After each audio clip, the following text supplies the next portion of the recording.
Toujours. Ouais. Et donc, C'est troublant là. payer un... Ah bah dis donc. Oui. Comment est-ce qu'on prépare ce genre de rôle où justement tout passe? Pardon, j'ai encore cassé le décor. Pardon. Il n'y a pas de hasard, il n'y a que des enculeries. Il faut peut-être pas que je le dise. C'est pas très autorisé, ça, je crois.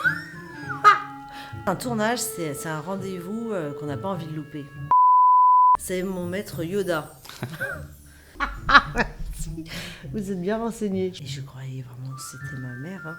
Petit lutin là, qui est comme ça, là, qui est là. Moi, tant qu'on me propose de tourner, je suis heureuse. Hein. Et j'avais tellement peur de gâcher la pellicule sur la Dame de Trèfle.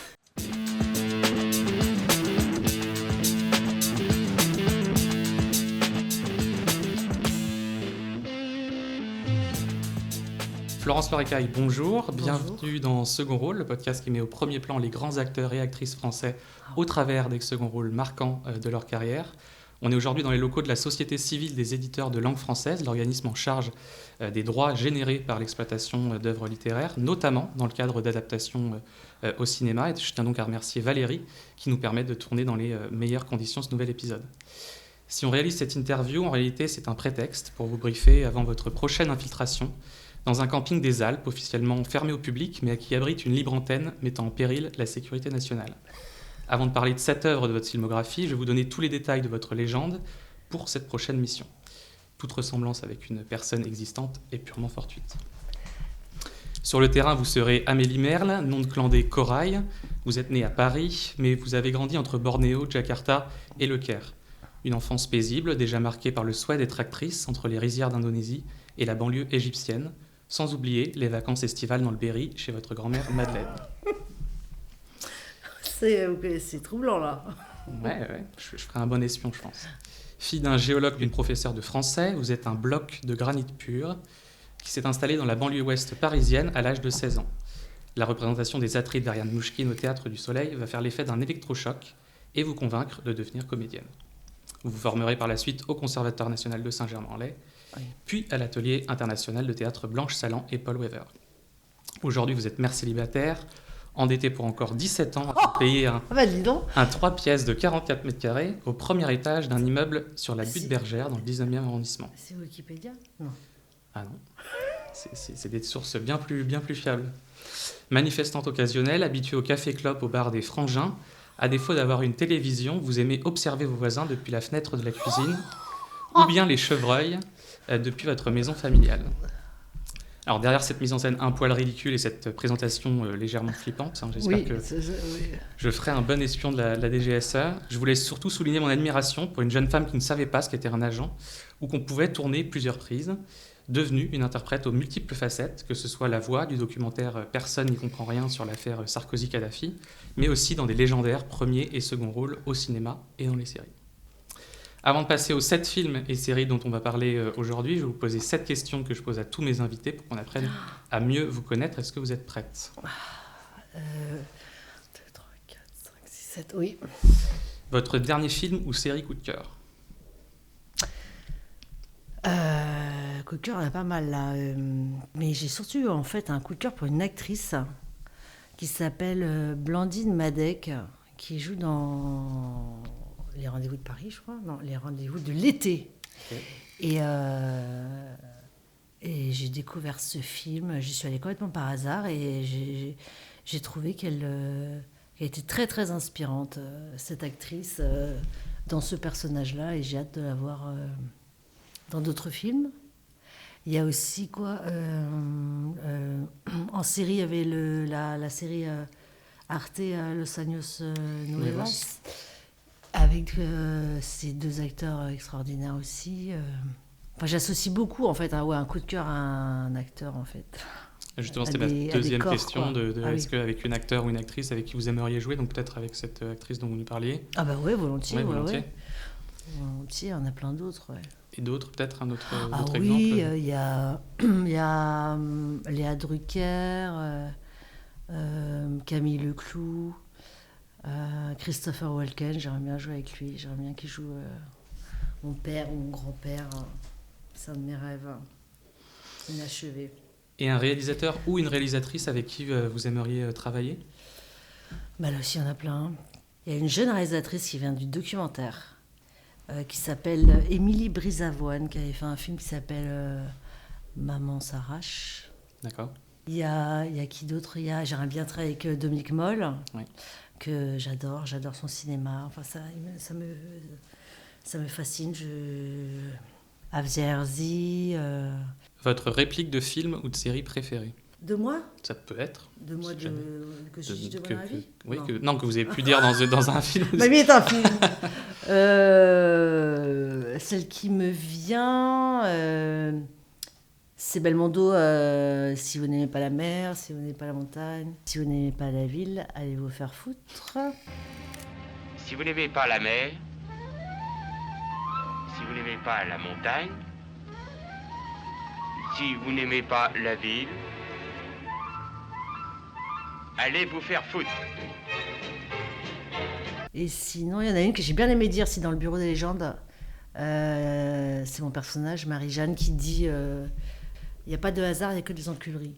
Voilà, ça me plaisait bien à dire. Souvent. J'étais contente de le dire. Souvent à la machine à café, il y a souvent des Voilà. enculés. Oui. La musique de film ou de série qui vous procure le plus d'émotions?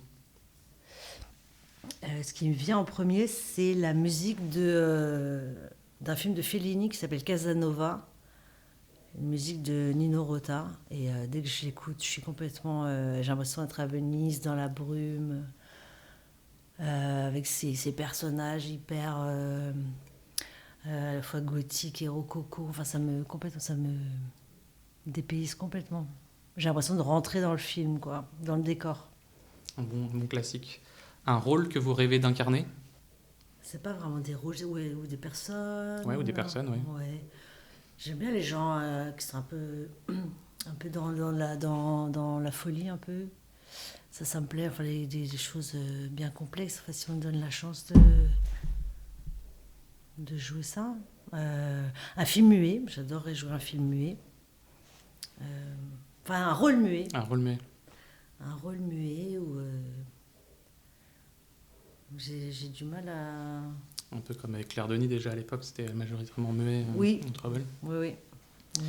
Et si vous deviez, dernière question, résumer votre carrière en un seul mot? Question difficile pour terminer. Alors là, une carrière, c'est quand même quelque chose qui se fabrique. J'ai l'impression que c'est un truc qui est loin qu'on d'être terminé. Ouais. Ou qu'on contrôle, ou qu'on... Je sais pas. J'ai l'impression que c'est un luxe pour moi d'avoir une carrière, quoi. C'est vraiment avoir un... On n'a pas toujours le choix, malheureusement, de tourner. Parfois, on tourne parce qu'on a cette envie de jouer qui est plus forte que tout, même si c'est des expériences pas toujours agréables. Comme ça, j'ai l'impression que c'est un truc carré, la carrière, carrière. Donc, je sais pas, je me dis, c'est comme un truc qui est comme une espèce de robotique, là. Donc, je me dis, non. Alors, ça ne devrait pas s'apprivoiser, ça ne devrait pas se dompter. Donc, c'est un truc, je ne sais pas comment résumer. Indompté, je dirais. Ok. Un peu troué, cabossé, je vais voir. C'est selon les périodes. Ok. Mais c'est riche. long, hein. Mais riche. Riche et parfois pauvre. C'est ça, selon les périodes. Eh bien parfait, on a passé les 7 questions, on a passé cette première étape. On peut maintenant passer au premier film de cette interview, Trouble Everyday.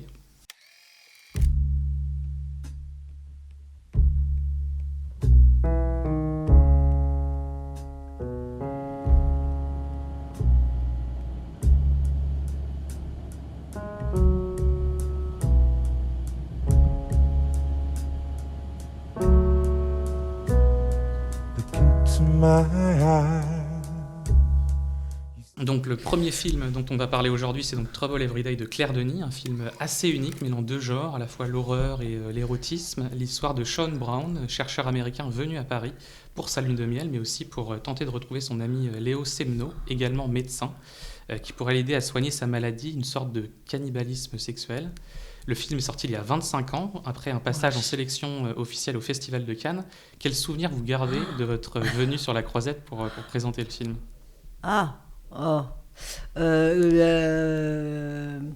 le souvenir d'une énorme curiosité de voir le film, quoi, parce qu'on n'avait rien vu du tout. J'étais avec Nicolas Duvauchel et Claire Denis nous était entre nous dans la grande salle et nous tenait les mains.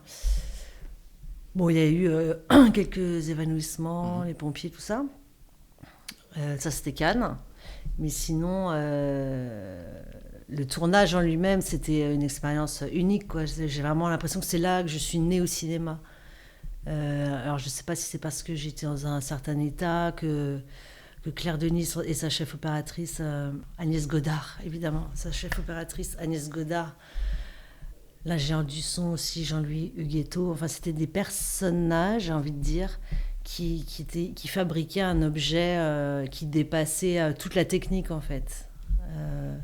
Et j'avais un rôle muet. J'étais femme de chambre dans cet hôtel, au milieu de Paris, ce palace. Et j'avais l'impression de faire une chorégraphie, quoi, mais qui venait de très, très, très, très loin.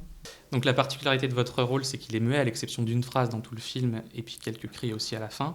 Comment est-ce qu'on prépare justement ce genre de rôle où tout passe par le regard, le corps, mais pas les mots? J'ai pas du tout le souvenir d'avoir préparé quoi que ce soit. En fait, j'étais dans un état, quoi. Je savais pas ce qui allait m'arriver. Si je me souviens un matin, je suis arrivée, il y avait le monsieur des effets spéciaux qui avait des seaux entiers de faux sang, parce qu'il y a un moment, je me fais dévorer. Mais en fait, je ne me souviens absolument pas de la séquence En question. avec Vincent Gallo. Absolument. J'étais complètement ailleurs. Donc, j'ai absolument réfléchi à rien. Je crois qu'on a fait que une ou deux prises à 2 caméras. Et je ne sais pas du tout ce que j'ai traversé. J'ai perdu, comme si j'avais perdu conscience, quoi. Parce que c'est une scène assez marquante, et surtout quand on est une jeune actrice. Et c'est vrai que d'avoir comme ça cette amnésie post-tournage, c'est quand même assez impressionnant. Parce que mais c'est marrant parce que que vous disiez ça parce que Claire Denis m'avait dit quand j'avais fait le casting, elle m'a dit t'as pas peur? Et j'avais rien lu, hein. J'ai dit bah non, j'ai pas peur. Pourquoi j'aurais peur? Et elle m'appelait la racaille, justement, parce que c'est à partir de ce film que je me suis appelée Loire-Écaille, voilà, pour rendre hommage à ma grand-mère. Exactement. Et pourquoi ce choix? C'est la référence à la racaille, ou est-ce que c'est juste un hommage à votre grand-mère, à Madeleine? Madeleine, ça fait bizarre d'entendre son nom. Non, je voulais que mon nom quand je joue était différent de mon nom quand je vis. Civil. Ben, Okay. Voilà. Même si c'est très rapproché, mais j'avais envie de mettre comme un écran et de m'inventer aussi un nom, quoi. Et donc Béatrice Dalle, qui est au casting, elle avait déjà tourné avec Claire Denis, et quand on lui a proposé le scénario, elle n'a même pas lu, elle a justement dit oui. Là, vous venez de dire que vous n'aviez même pas lu, donc vous n'étiez même pas au courant de la scène finale en acceptant le rôle. Non. Et si vous l'aviez lu, vous auriez quand même accepté de faire ce film? Franchement, oui. Pas de regret? Oui, parce que Claire Denis, c'est une cinéaste extraordinaire. Enfin, j'ai fait plusieurs films avec elle, et à chaque fois, c'était une expérience sensorielle assez extraordinaire. En fait, c'est quand j'ai tourné, j'avais l'impression d'être dans le cinéma, quoi, de savoir ce que c'était que le cinéma. C'est pas du tout technique, j'ai l'impression de redevenir animal, quoi. C'est un truc très instinctif où il y avait à réfléchir à rien, il y avait juste à se laisser porter. Par toute cette équipe, justement. Ouais. Et puis même par ce qui se passait, le scénario était très beau, et je regrette de l'avoir perdu en cours de déménagement, parce que le scénario, c'était un texte extraordinaire, mais vraiment. Et le rendu est très réussi aussi.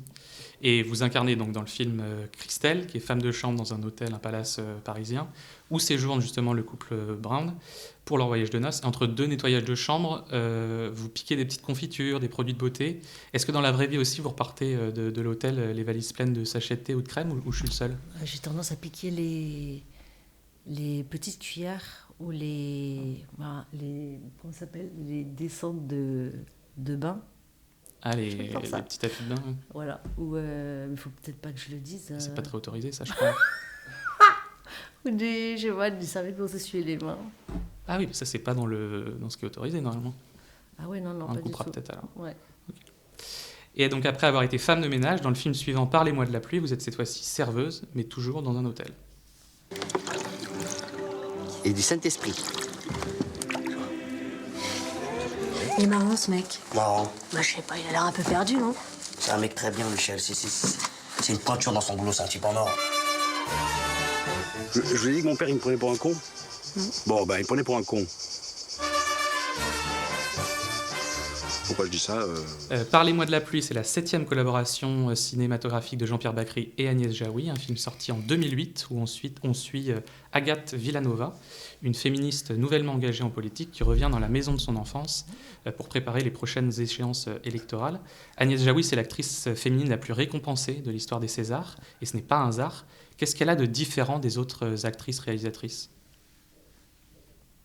Elle adore les acteurs, quoi. Enfin, c'est la seule réalisatrice, d'ailleurs, sur ce tournage qui m'a appelée pour me dire qu'elle avait vu des rushs et qu'elle était très contente. Ça m'avait beaucoup touchée à l'époque parce que j'avais peur de mal faire sur ce film. Le casting, déjà, j'avais complètement planté. C'était une scène au téléphone où je devais être avec un garçon qui m'avait humiliée et je devais l'envoyer balader. Et Jamel était là aux essais, donc on était plusieurs jeunes filles à passer les essais. J'entendais le texte de l'actrice qui me précédait. Et évidemment, j'arrive, je me suis dit, il en a ras-le-bol, il voit plein d'actrices et tout, à qui donne la réplique. Et je n'arrivais pas du tout à pleurer. Donc je me suis dit, c'est mort, quoi, en fait. Et Agnès m'a dit, mais c'est pas grave, tu fais semblant, tu fais comme ça. Je remonte les épaules, mais ça marchait pas du tout et ça me faisait rigoler. Et en fait, comme ça me faisait rigoler, j'ai commencé à improviser avec Jamel. Okay. Et c'est comme ça que j'ai eu le rôle. Et cette scène-là, on la retrouve dans le film. Ouais. Et elle est très réussie. Peur, c'est une des scènes que vous allez partager ensemble avec Jamel Debbouze. Et donc, vous jouez à la fois deux sentiments, à la fois l'énervement, mais aussi la colère. Selon vous, quelle est l'émotion la plus dure, justement, à jouer au cinéma ? Est-ce que c'est la tristesse ou est-ce que c'est une autre ? Il n'y en a pas. Il n'y en a pas ? On arrive à tout faire ? Ouais. En fait, oui, tant qu'on croit à tout, en ce qu'on incarne, en ce que l'autre incarne, en ce qu'on vit, je pense qu'il n'y a rien de compliqué, quoi. Et donc au casting, on retrouve de nombreux seconds rôles, Pascal Arbillot, Guillaume de Tonquédec, Frédéric Pierrot, Jamel Debbouze, on en a parlé, et évidemment Jean-Pierre Bacri, qui est un acteur exceptionnel et qui nous manque tous. C'est toujours un plaisir quand on voit un film de le voir ronchon à l'intérieur, mais comment est-ce qu'il était en dehors des tournages ? Et pas du tout. Enfin, moi, je trouve au contraire, pas ronchon, je le trouve extrêmement solaire, quoi. Il y a une scène d'ailleurs dans ce film où il est avec Agnès. Ils regardent, ils sont un peu défoncés, ils ont fumé un pet. Ils regardent des fourmis en train de transporter des brindilles. Et c'est un dialogue, mais c'est une scène, je peux la revoir 15 fois d'affilée. C'est-à-dire que Agnès, elle est défoncée, elle dit « Oh, regarde, on dirait qu'il transporte des poutres, enfin les fourmis. » Et lui aussi, il est un petit peu défoncé. Et il dit faut pas que j'oublie d'appeler mon fils. Et je trouve, mais il est tellement... pour moi, c'est un des plus grands acteurs du monde, quoi. C'est partagé. Et il avait quelque chose aussi sur le tournage que j'adorais, c'est qu'il ne regardait jamais le retour vidéo. Il regardait pas, il écoutait le retour son tout le temps. Uniquement la voix pour voir si ça passait bien. Et les retours, il les faisait que à travers le son. Et c'est un grand expert en rap américain, ce que j'ignorais complètement.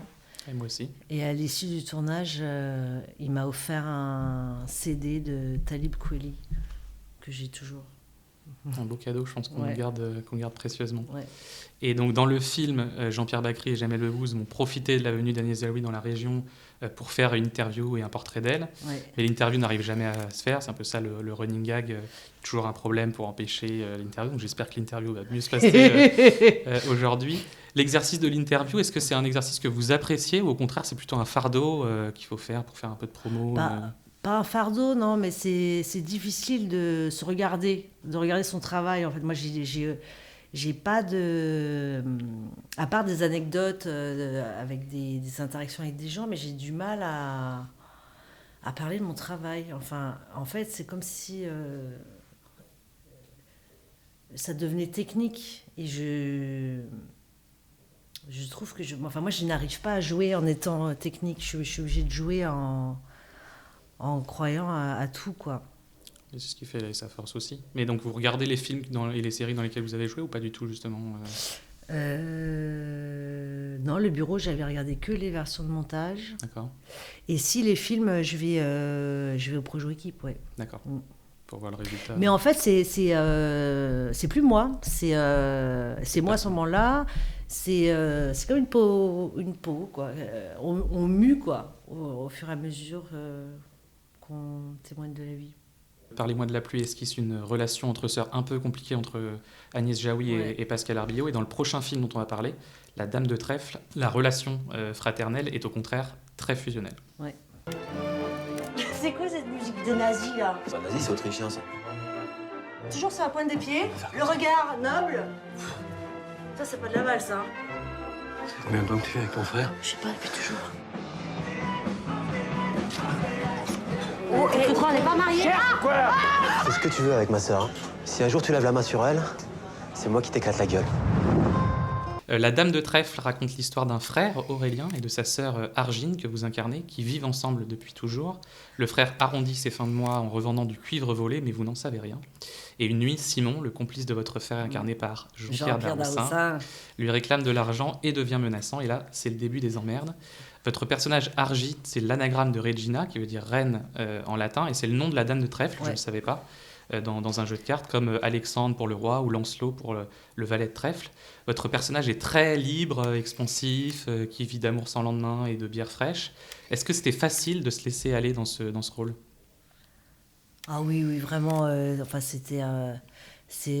Jérôme Bonnel, le réalisateur, me l'a proposé. C'était un cadeau énorme, enfin, de pouvoir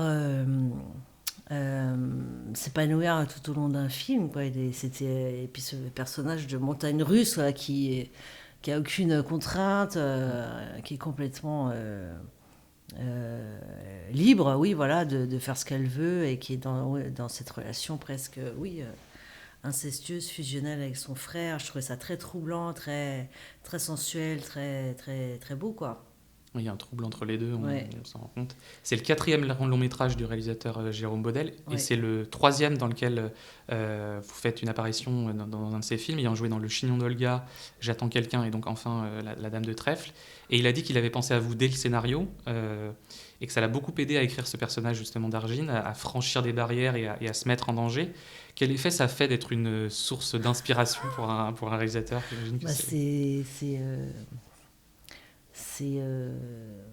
c'est très très rare, quoi, et après on a peur, oui, de pas, enfin, on a peur, ou je sais pas si j'avais vraiment peur, en fait. J'étais tellement j'aimais bien le mélange des genres de ce film, quoi, que ce soit qu'ils prennent le prétexte d'un polar pour parler de choses beaucoup plus complexes et presque ouais, une espèce de érotisme comme ça entre les deux, quoi. Après, est-ce que je ne mesurais pas ma chance à l'époque, je pense, parce que c'était il y a combien de temps? Ça fait plus de 15 ans maintenant. Ben, j'aurais dû plus mesurer ma chance, parce que moi, voilà, c'est... En fait, un tournage, c'est un rendez-vous qu'on n'a pas envie de louper. Donc, avec tous les inattendus que ça procure, c'est comme une... on se dit, tiens, qu'est-ce qui va sortir de ça, quoi. En fait, je me dis pas, tiens, je vais, moi, parler de moi. Je me dis que il y a que en jouant que je peux me révéler. En fait, dans la vie, c'est pas possible. Je suis complètement bloquée. En fait, je fais que regarder. Mais en fait, de passer par là pour être entière me permet d'être... comment dire comme si j'étais... comme si mon corps, c'était pas moi, mais je suis là pour que les gens projettent sur moi, voilà, pour renvoyer quelque chose. Après, ça peut être raté, comme ça peut être bien, comme ça peut être voilà, trop, voilà. Mais et après, et si ça se passe bien, c'est que de la joie et que de... Oui, c'est ça, on redevient animal, quoi. Je sais pas comment dire autre. Et Jérôme Bonnel, c'est quelqu'un qui est très fidèle à ses techniciens, mais aussi à ses acteurs, qu'on retrouve dans plusieurs de ses films. Donc vous, je disais 3, Jean-Pierre Daroussin, Emmanuel DeVos aussi. Et pour lui, justement, travailler avec les mêmes personnes, c'est un plaisir, certes, mais c'est aussi une exigence qui est toujours supérieure pour toujours aller plus loin à chaque film. Oui. Vous aussi, vous avez tourné plusieurs films avec les mêmes réalisateurs, donc Jérôme Bonnel, Claire Denis, Solveig Gansbach également. Est-ce que c'est un plaisir aussi, mais une exigence qui est décuplée vis-à-vis de ces réalisateurs-là ? Les deux.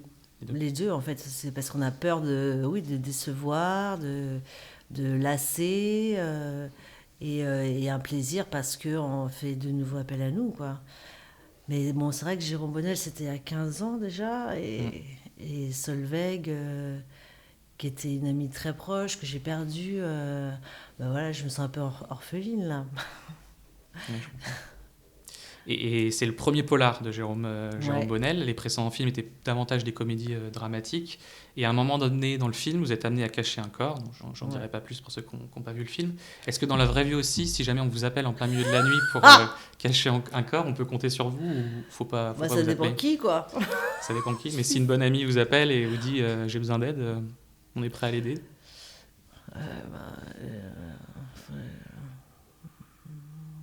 Je pense que le réel offre des situations aussi dingues que la fiction. Hein. Pourquoi pas ? Enfin, moi, je dis tout est possible. Hein. Donc après les vols dans les hôtels, maintenant on peut enterrer des corps.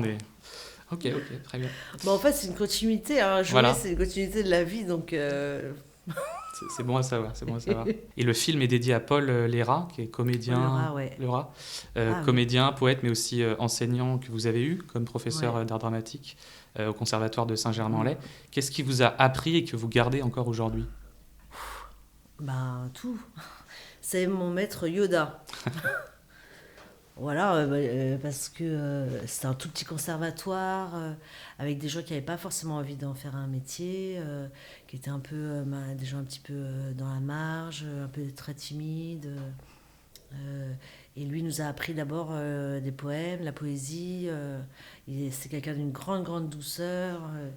Et c'est grâce à lui que j'ai eu un agent, en fait, en passant un casting... en ne sachant pas ce que c'était qu'un casting.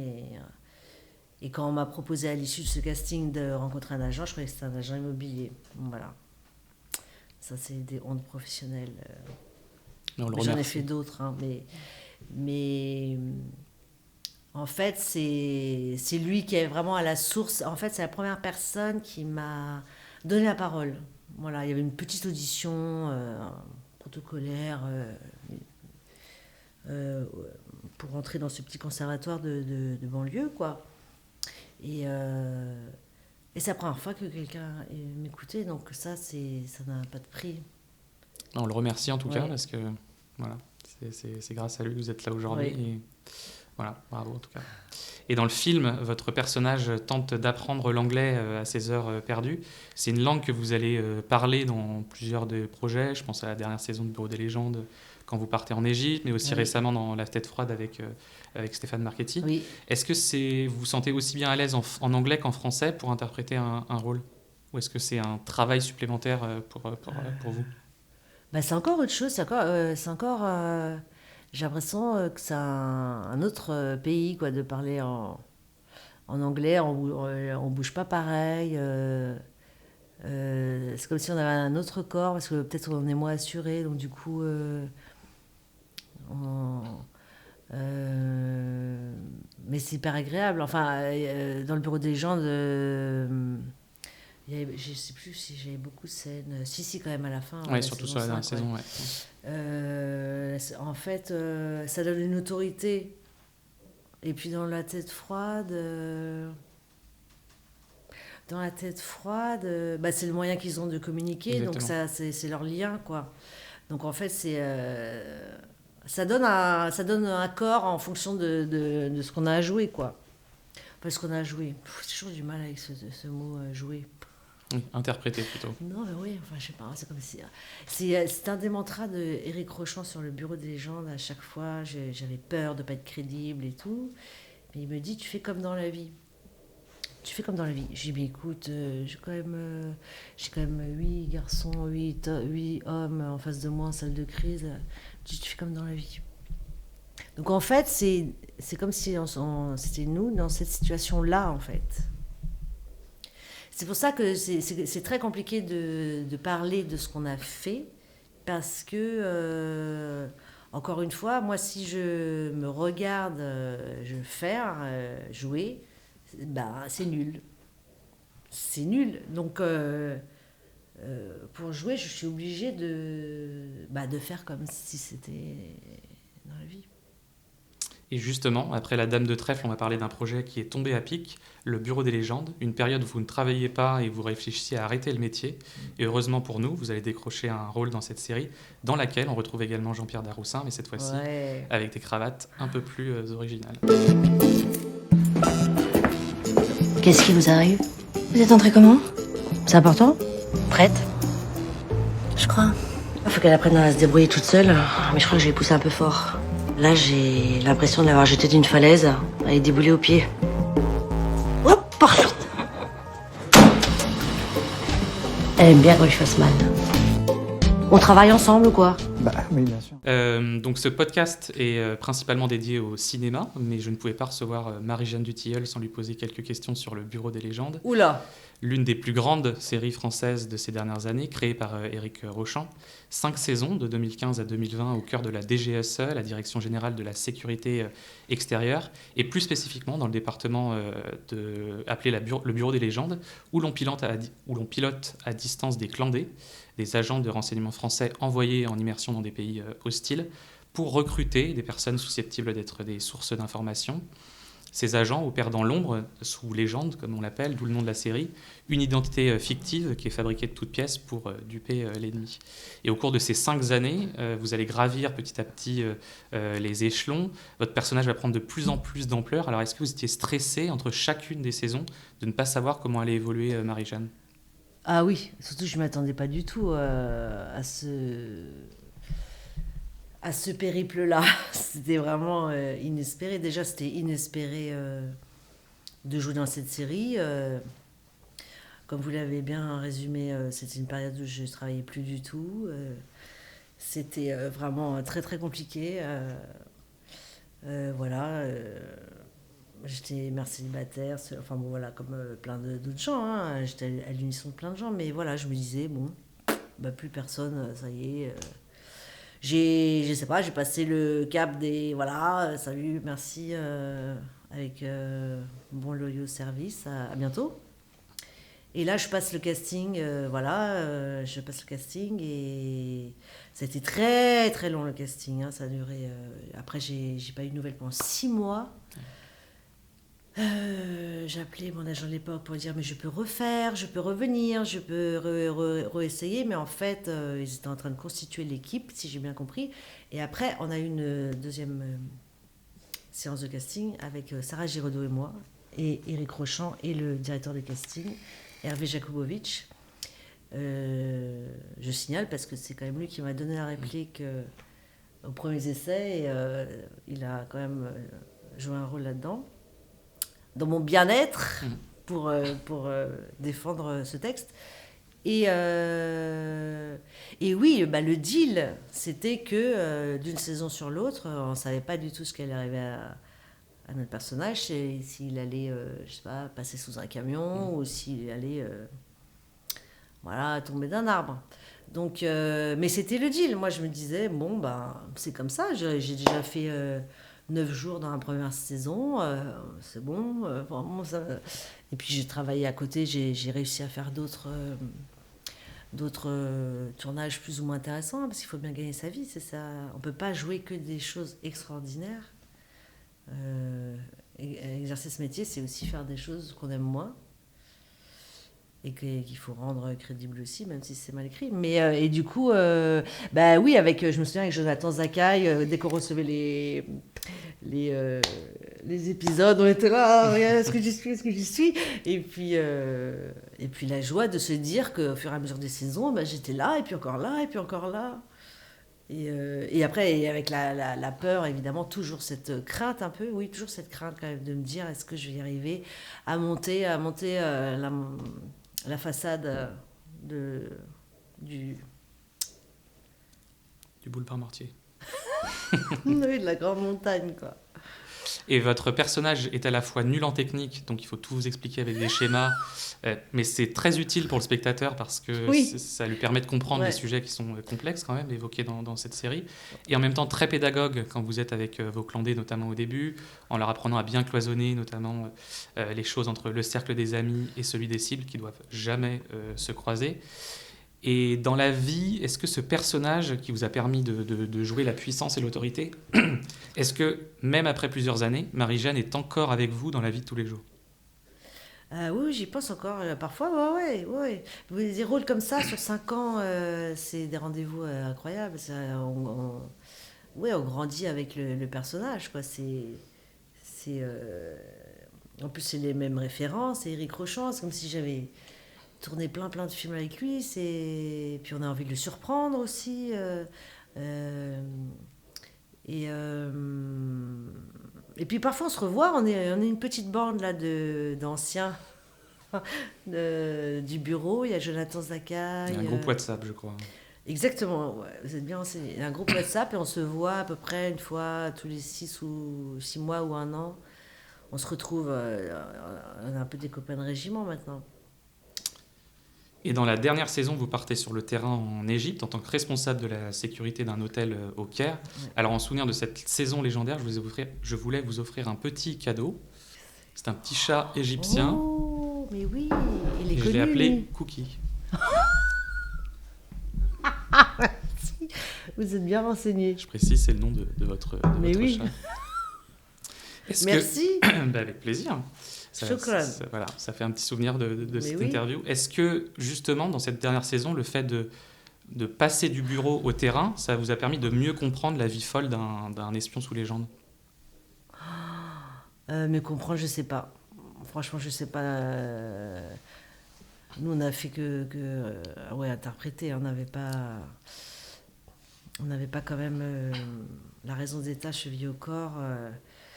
C'est quand même des gens qui risquent leur vie et tout ça. Bon, après, j'y croyais tellement aussi, la fin, j'ai tellement cru... C'est vrai, il y a des moments comme ça, des flashs sur des tournages où c'est parce que c'était le dernier jour de tournage de Rochant aussi, c'était le dernier jour de tournage de la série. Et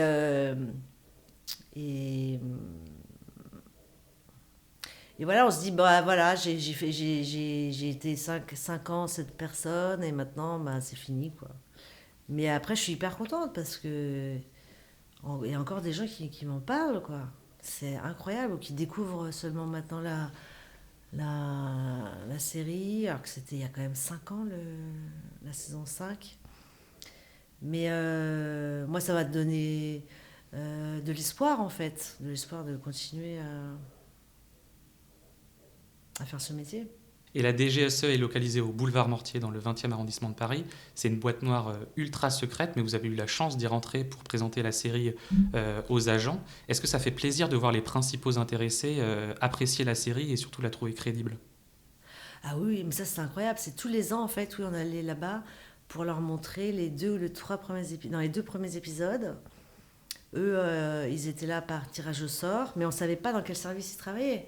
On ne savait pas si c'était au Bureau des légendes ou à d'autres services. Ils s'appelaient tous Jean-François, Jean-Paul. Alors, on leur dédicaçait les trucs. On dit, ben oui, Jean-François, bien sûr, Jean-Paul. Et oui, je me souviens de quelqu'un qui m'avait dit, grâce à vous, nos familles savent notre vie de bureau, quoi. Connaissent, ont accès un peu à tout ce qui se passe quand ils sont pas censés être là, quoi.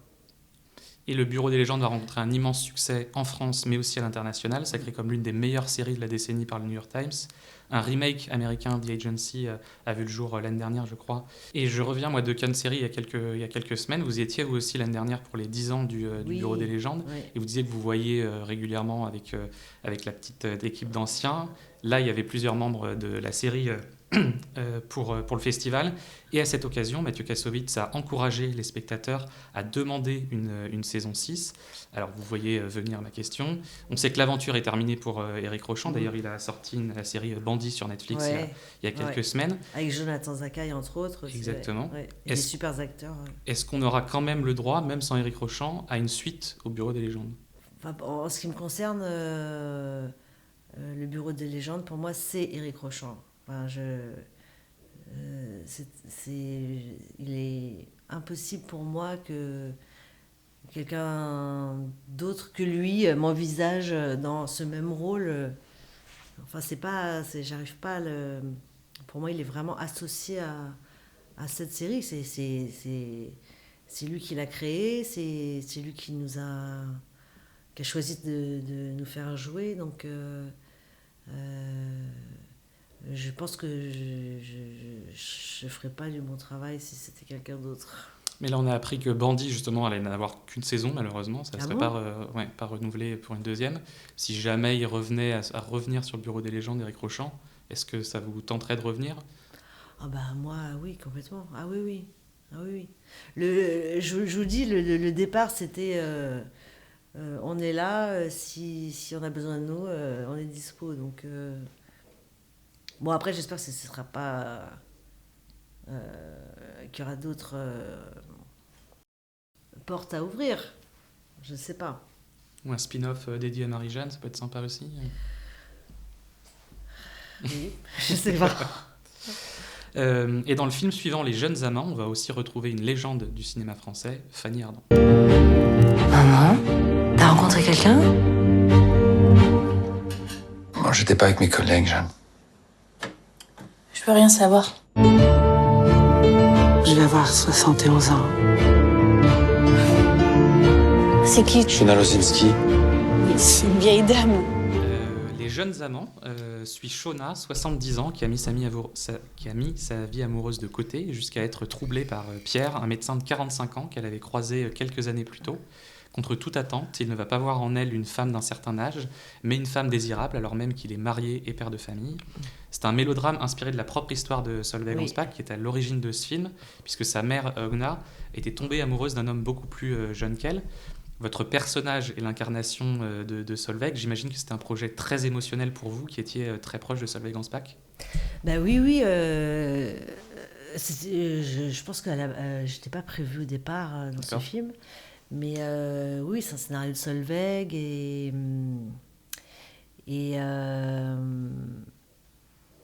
alors, il ne s'agissait pas de jouer Solveig, mais d'être un peu, comment dirais-je, un élément de son cinéma, quoi, qui était là quand même, parce que j'ai fait des films qui m'ont beaucoup marqué, oui, avec elle, parce que c'est quelqu'un de extraordinaire, on était très proches, c'est mon amie, c'est la marraine de mon fils, enfin, on est... Et puis jouer avec Fanny Ardant, enfin voilà, je me souviens de cette séquence avec elle où elle me dit qu'elle a rencontré quelqu'un et je croyais vraiment que c'était ma mère, hein. C'était fou. Parce que dans le film, justement, vous êtes la fille de Fanny Ardant. Ouais.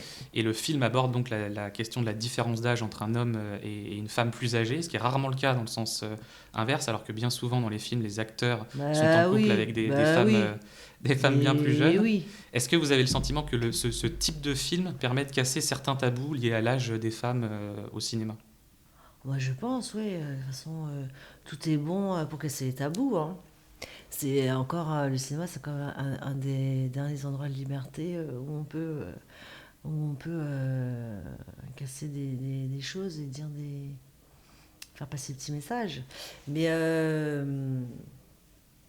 je crois que la mère de Solveig était encore plus âgée que ça, je pense, dans mon souvenir. Mais bien sûr, j'espère que ce film a inspiré plein d'autres femmes. Et 2 jours avant le décès de Solveig Anspach, elle a demandé à sa scénariste Agnès de Sacy de lui faire la promesse que ce film sur lequel elle avait travaillé, Les Jeunes Amants, voit le jour et qu'il soit réalisé par une femme. Et c'est donc c'est finalement Carine Tardieu qui a eu la lourde tâche de mener ce projet à son terme, en accord avec la fille de Solveig Anspach, Clara. Oui. C'est une réalisatrice, Carine Tardieu, très talentueuse que j'aime beaucoup. Comment est-ce qu'elle dirige ses acteurs sur un plateau de tournage ?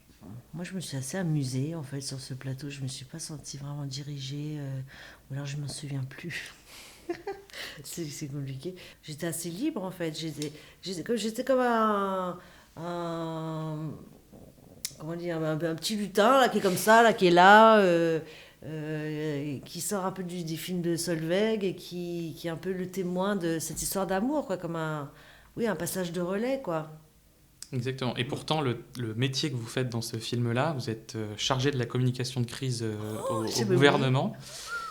Et donc, entre ce rôle-là, donc de fille de Fanny Ardant, avec ce métier-là, mais aussi après avoir déjoué un attentat terroriste dans le bureau des légendes, est-ce que c'est un poste que vous auriez pu exercer dans la vraie vie si vous n'avez pas été actrice ? Pas du tout. Non, je pense pas du tout, non. Ah non, oui, non. Ah, trop loin. Ah ouais, non, moi je peux pas les trucs de chef, là. Moi je suis pas... Non, gérer des choses comme ça, non, de gérer une crise... Un attentat, le Covid, tout ça, non. Ça vous tente pas ? Non. Donc il y a une vraie séparation entre Florence et ses personnages. Je sais pas s'il y a séparation ou fusion, mais par contre, exercer ces métiers-là... Non, pour les toucher du doigt en jouant, oui, pas de problème, mais... Et 2 mois après la sortie des Jeunes Amants, on va vous retrouver dans un nouveau film, cette fois-ci direction la plage d'Azzurro. Bonjour. Bonjour.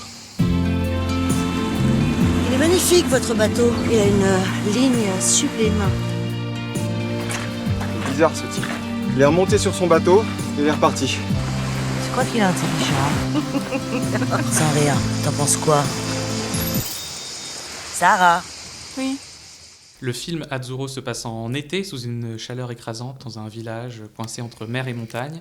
On y retrouve une bande d'amis qui se connaissent très bien, mais qui n'ont pas grand-chose à faire pendant les vacances, jusqu'à ce qu'un bateau arrive et qu'un homme descende, attirant toutes les convoitises. C'est le premier long-métrage de Mathieu Rosé, mais ce n'est pas la première personne avec qui vous participez pour un premier long-métrage.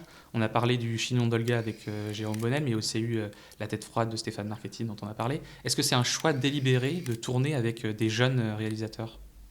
Ah non, mais c'est toujours... c'est pas un choix, c'est une joie, quoi. Moi, tant qu'on me propose de tourner, je suis heureuse. Hein. C'est quand même... j'en ai tellement besoin. Mais... Non, mais Mathieu Rosé, c'est un acteur, en fait. C'est un acteur. Oui, c'est son premier long, je crois. Premier long, ouais. Mais moi, je trouve que j'aimerais bien travailler avec d'autres réalisateurs jeunes. Je touche du bois, le message est passé. Et Mathieu Rosé, justement, il vous a repéré car il a lu une interview de vous. Alors, je l'ai retrouvée, c'était dans le magazine Grazia, en 2018. Et on vous demandait avec quel personnage de fiction vous aimeriez avoir une conversation. Et là, vous avez répondu avec Sarah dans Les Petits Chevaux de Tarquinia de Marguerite Duras. Et donc, 4 ans plus tard, le film va sortir Azzurro, d'après le roman de Duras. Quel effet ça fait de voir la fiction prendre vie comme ça sur grand écran ? Alors, moi, c'est un des livres, c'est un de mes livres préférés, c'est un de mes personnages préférés. Parce que ce qui m'a donné envie de jouer, c'est de lire, c'est pas les films ou les acteurs. J'allais pas beaucoup au cinéma quand j'ai grandi sans. Mais avec beaucoup de livres, hein, je me suis beaucoup projetée dans les livres. Et mon rêve, c'était ça, en fait, c'était de donner à voir ce qui était décrit dans les livres. Voilà. C'est ça qui me plaisait. Et là, de voir un de mes vœux s'exaucer, de jouer, d'être Diana dans Les Petits Chevaux de Tarquinia, pour de vrai, de donner un corps, ça m'a... Enfin, c'était... Et puis, oui, effectivement, c'est lié aussi. On sortait d'un moment où on était tous enfermés. C'était un moment de libération totale, ouais. Et la première fois que vous êtes rencontré avec le réalisateur, comme dans le film, vous avez bu un Campari. Mais j'ai plus rien à raconter si vous racontez tout. Mais oui. C'était le premier de votre vie, ouais. Vous ne l'avez jamais goûté, pas trop surprise par le goût amer Mais si, mais il y en a tellement du Campari dans Les Petits Chevaux de Tarquinia que je me suis dit non, que j'allais aimer, et puis maintenant j'adore. Et après, maintenant, ça passe très bien. Donc, très bon souvenir d'en boire le long de la plage avec Valérie Donzelli, etc. C'était pas du vrai, là, par contre, quand on tournait. Ah ouais, non, c'est du faux. Mais dans Goûter des vrais, oui, ça, c'était plaisir, voilà, consommer avec modération. Mais rien que le mot Campari, enfin, c'est tout un voyage.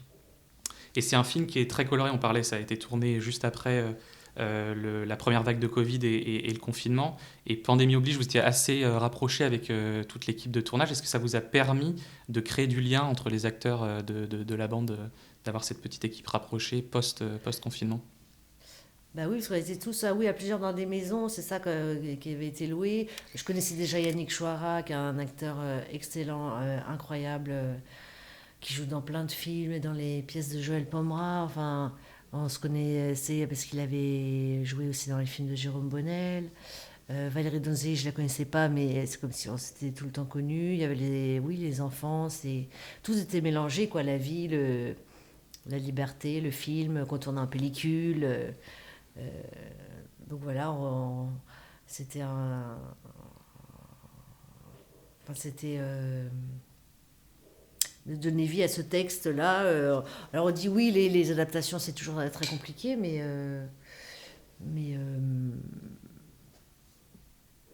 là, c'est un film fragile, hein, quand même. Il y en a beaucoup, hein, des films fragiles comme ça, hein, qui sont sortis, qu'on fait quand même une sortie assez confidentielle.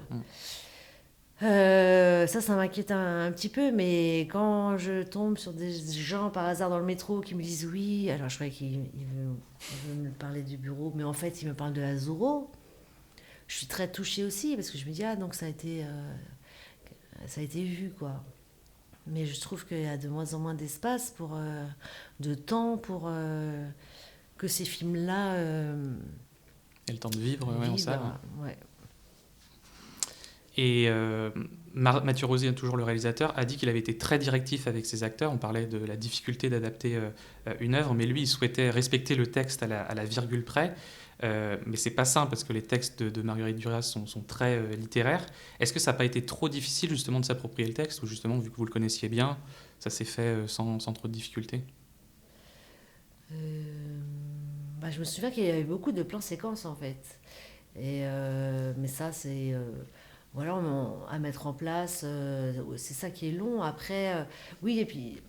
Non, parce qu'il y a l'excitation de tourner en pellicule, et la pellicule, ça coûte très cher. Et donc, il y avait ce côté aussi où tout le monde doit être connecté, parce que maintenant, avec le numérique, il y a une perche, on refait, il y a quelqu'un qui s'est trompé de top, enfin... Là, il y a une espèce de sacralisation en pellicule, c'est-à-dire que on est tous obligés d'être dans nos starting blocks et ne pas marcher les uns sur les autres. Donc, c'est pas du tout la même concentration, c'est pas du tout la même façon de filmer, en fait, je trouve. On a perdu cette attention-là avec le numérique. Je trouve ça un petit peu dommage, même si on peut avoir aussi une attention, ça dépend des metteurs en scène, mais...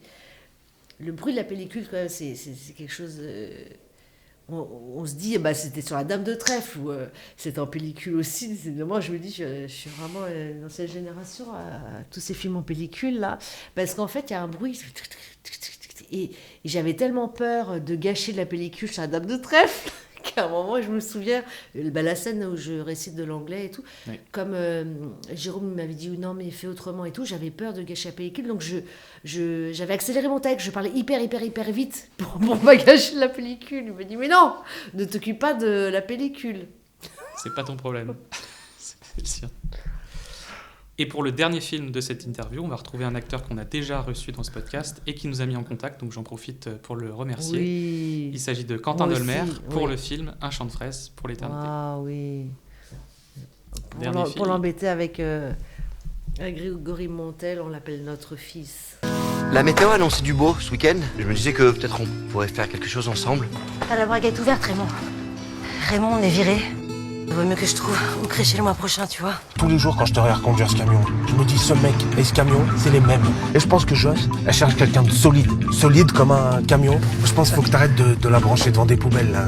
Salut, qu'est-ce que tu fais là ? Un champ de fraises pour l'éternité, donc c'est le dernier film d'Alain Roust, mais aussi la dernière bataille pour 92.7 Radio Pomsky, une radio locale installée dans un camping, le temps des cerises, mais menacée de rendre l'antenne définitivement. Dans ce camping se mêlent des destins ordinaires et extraordinaires, où chacun essaye de sauver bien plus qu'un lieu, mais une certaine idée de l'amour et de l'amitié. 4 femmes, 4 hommes, une micro-société de 8 marginaux très attachants. Est-ce que ce sont ces personnages forts qu'on n'a pas l'habitude de voir au cinéma qui vous ont donné envie de participer à ce film ? Ah oui, bah des losers magnifiques comme ça, oui. Et puis c'est la rencontre aussi avec Alain Roust, qui avait fait un film dans les années 90 sur un fait divers que j'avais suivi. Il y avait eu un procès encore en cour d'assises, enfin bref, et qui s'appelait La Cage. Et je ne sais pas pourquoi je n'avais pas fait cette audition. Et j'ai beaucoup aimé son énergie. Je trouve que voilà, ça fait partie aussi de ces réalisateurs qui ne sont pas ultra visibles dans l'économie cinématographique actuelle. Et c'est encore un film fragile, mais je trouve qu'il dit des choses politiques par un biais poétique qui me plaît beaucoup, qui me rappelait un peu l'énergie aussi de Solveig. Un film avec des gens, oui, de bric et de broc, mais qui se font des déclarations d'amitié et d'amour assez vaillamment. Et vous incarnez dans le film Jocelyne, Joss pour les intimes et Pamela Jean pour les très intimes, qui travaille au supermarché du coin, car il faut bien gagner un salaire et manger un peu. Votre personnage a une particularité physique, il boite. Est-ce que vous avez demandé des conseils à Jonathan Zakaï, qui incarne Raymond Sisteron, dans le Bureau des légendes, pour simuler cette jambe boiteuse ? Non, je vais m'appeler. Non. Bah, c'est compliqué, ouais, de passer de Jocelyne à Sisteron. J'imagine le coup de fil, ça va être un peu compliqué. Mais non, j'ai pas demandé. Non, j'ai rien demandé en fait. Je n'ai pas demandé ni à Alain Roust, ni à moi-même pourquoi elle boitait. Je me suis dit que chacun peut se faire son histoire aussi. Voilà. On nous bassine tellement avec des infos de tout le temps sur les personnages et les films, que c'est bien aussi quand moi, les films que j'aime, c'est les films où je m'imagine des choses qui arrivent aux personnages aussi. Sur le tournage d'un film, le temps est extrêmement précieux. Il n'est pas possible de prendre trop de retard et donc de faire trop de prises, parce qu'il y a des enjeux économiques derrière. Et je pense qu'en tant que réalisateur, on est très heureux d'avoir des acteurs comme Grégory Montel et vous, puisqu'il y a une des séquences émotions du film qui est tournée dans une caravane, qui aurait dû prendre pas mal de temps, a été tournée en une seule journée uniquement, ce qui est une vraie performance qui a été saluée par le réalisateur. Est-ce que vous vous souvenez de cette séquence émotion où on passe du rire aux larmes avec Grégory Montel ? Oui, bien sûr, je m'en souviens, ouais, évidemment.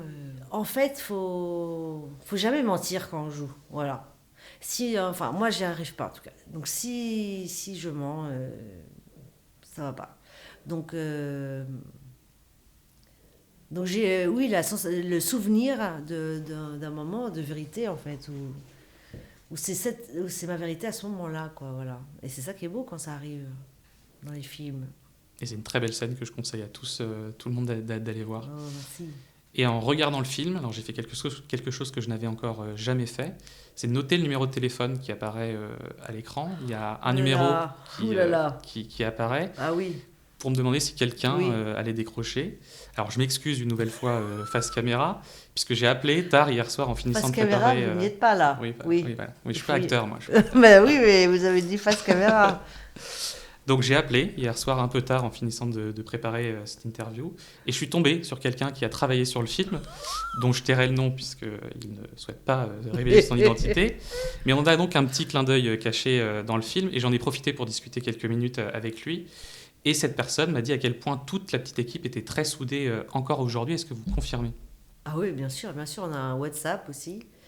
On a un WhatsApp très, très, très actif grâce à Philippe Rebaud qui nous balance des titres régulièrement parce qu'il est d'une culture musicale et littéraire assez inouïe. Vraiment, j'avais jamais vu ça à ce point. Donc oui, on est... et puis là, forcément, comme le film sort le 1er juillet, on est... il faut qu'on s'arme pour... Dans les starting blocks. Voilà, il faut que ce soit un collectif... qui ait du sens et qu'on donne toutes les chances à ce film. Ouais. Qui mérite d'être vu. Ouais. Et justement, Alain Roust a confié qu'il était si inspiré par votre troupe d'acteurs qu'il était en train d'écrire un nouveau film avec toute la petite bande. Est-ce que vous êtes prête à repartir à l'aventure si jamais l'occasion se représente ? Oui, je signe. On signe direct ? Ouais. Et donc, en attendant ce prochain film, pour terminer, qu'est-ce que vous aimeriez dire aux gens qui écoutent cette interview pour leur donner envie d'aller voir Un chant de fraises pour l'éternité ? Alors, moi, je suis pas très bonne à ça. Oh là là. Instant promo. Ah ouais, non, moi, c'est compliqué. C'est un film avec des acteurs et des actrices. Oh là là, c'est très dur. Je voudrais les citer. Il y a Estelle Meyer, qui est une comédienne incroyable. Kim Higelin, Quentin Dolmer, Philippe Rebaud, Grégory Montel. Donc c'est des gens qui n'ont rien à voir les uns avec les autres, que ce soit dans leur vraie vie ou en tant que personnage, et qui se retrouvent sur une petite île et forment une espèce de utopie autant poétique que politique. Voilà. Et c'est un mélange qui fonctionne très bien, donc foncez le voir. Le film est sorti aujourd'hui en salle. Merci beaucoup, Florence Lorecaille, pour cet échange. Merci pour votre accueil. Merci.